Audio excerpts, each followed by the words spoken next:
Kai gavau pirmąjį teigiamą įvertinimą iš aplinkinių, supratau, kad noriu kurti knygas ir jas pati iliustruoti. Sužinojusi, kad Kakė Makė ir Netvarkos nykštukas išrinkta geriausia metų knyga mažiesiems skaitytojams, supratau, kad tikrai galiu rašyti. Taip yra sakiusi dailininkė ir knygų vaikams autorė Lina Žutautė, kuri rugsėjo 29 dieną lankėsi Kelmės Žemaitės viešojoje bibliotekoje ir susitiko su gausiais Kakės Makės gerbėjais. Studijuodama dailę, Lina niekada negalvojo apie iliustratorės darbą, todėl dirbo dizainerė, bet tik pradėjusi iliustruoti knygas, pirmoji Linos iliustruota knyga Gendručio Morkūno grįžimo istorija, suprato, kad tai jos pašaukimas.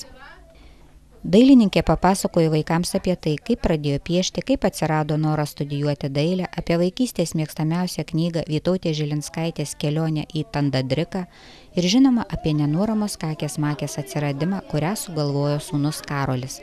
Apie ją rašytoja sukūrė begalę istorijų. Kas vakarą po pasaką, toks buvo šūkis. Istorijos pasirodė netikėtos ir įdomios, todėl Lina jas užrašė, o vėliau sudėliojo į knygas. Konkretaus prototipo Kakė Makė neturi, tik languotos kelnės visai tokios pat, kokias dailininkė turėjo vaikystėje. Knygelės apie Kakę Makę rašytoja vadina paveikslėlių knygomis. Susitikimo metu dailininkė pristatė ir kitokią knygą Ferdinandas ir Pū, kurioje jau nemažai teksto.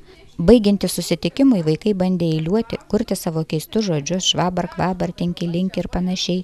Uždavė dailininkiai klausimų ir žinoma gavo autografų, o dailininkė vaikams palinkėjo būtinai skaityti knygas, kad lavėtų fantazija ir turėti nors vieną tikrą draugą, kuris būtų brangesnis net už išmanųjį telefoną ar kompiuterį.